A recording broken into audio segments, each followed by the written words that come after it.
All right, welcome back to War 2 for Loki's facing our good friends at DSVG. I feel like we face them every season. These are always close wars. It's a great alliance full of good people, so happy to see them. Sorry that only one of us can win, and spoiler alert, it's not going to be for Loki. Yep, we're going to lose this one 4-3, but not because I died, so that's good at least.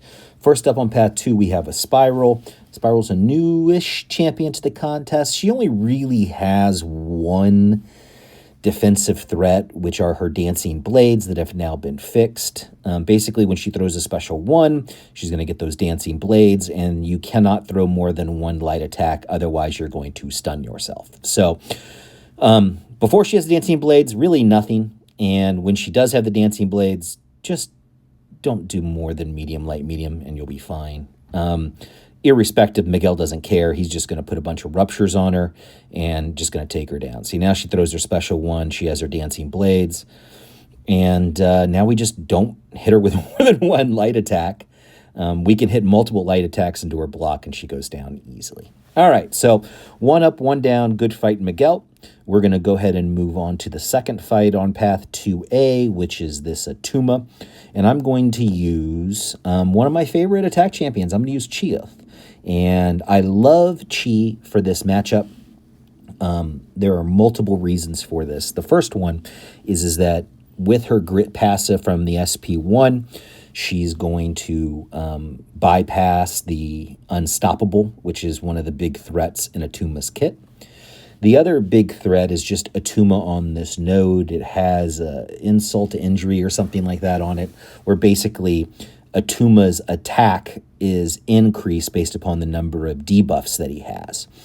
The great thing about Chee is that in her kit, when she's blocking, the attacker or defender, whoever is fighting her, their attack is frozen at whatever it is they started the fight with. So no benefit from insult to injury when blocking, which is why I'm not taking a lot of damage despite having all those bleeds on Atuma. Ordinarily, you bleed Atuma, you feed them sort of a little bit, but Chee bypasses that with her kit. And so all we're doing is just waiting for our openings and then just smashing. The other thing, strategy-wise on this node, is that I used an invul. I'm just pushing him to a special 3. Atuma special 3 does really nothing for him here in this fight, and so that's why I have no problem pushing him red. But even if I didn't push him red, again, I would just spam special 1s for the grit passive, and I don't have to worry about the Estoppel. Atuma is a very tricky defender, but it's one that Chee just handles perfectly well. Now we're going to move over to 9B, the Hazard, Shift, Shock, Bleed path. And first up, we have a Tactic Defender Darkhawk. This is a 6-star Ascended Darkhawk, and Miguel just absolutely doesn't give a shit. There's really no danger to this fight other than just being bad. And this is a fight in which I'm not going to be bad at, a rarity in MCOC history.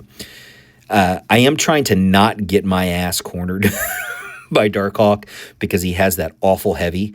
I mean, this AI was just super aggressive. Like, I'm having to intercept him just to get that spacing to prevent myself from going to the wall. And finally, he starts to, back off just a little bit. I'm going to go ahead and push in after that special 1 to hit him. Again, I'm only trying to control spacing on the fight map, hit that block when he presents it to me, and build those ruptures. But, one more hit, he takes 55,000 direct damage from the explosions of the ruptures, and he dead. All right, so next we're going to move on to the final path fight of this war. We have a Jessica Jones. This is an unawakened rank 3. That's fine. We're going to use Chee here. And the strategy for using Chee against Jessica is literally bait heavies, medium, special 1. That way we never have to worry about too many debuffs being placed on us. We're just trying to punish the heavy and punish the special, so that way we reduce the cleanse timer for Chee. And because you can see when I punished that heavy, the timer just accelerated, giving me more cleanses. More cleanses means I can attack into just some more, and I can avoid, getting her exhaustions when I throw my special ones. So Chee, great Jessica Jones counter. Probably, I think, the best Jessica Jones counter. Crossbones is, I think, also good, although I know people have some difficulty there, but this fight is not challenging.